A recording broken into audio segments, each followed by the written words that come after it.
বাবা আমার গৌর সুন্দরের দেহের রংটা কেমন ছিল গো? সোনার বড়।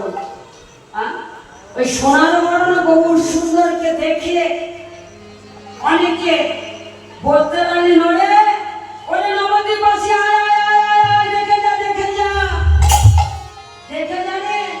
কি জানিস? ওই দেখ কে এসেছে জানিস? ওটা ওই যে হরিনাম করতে করতে চলেছে, ওটা কে জানিস? বাবা কলহ জিমেছি বলে উঠলেন কে গো?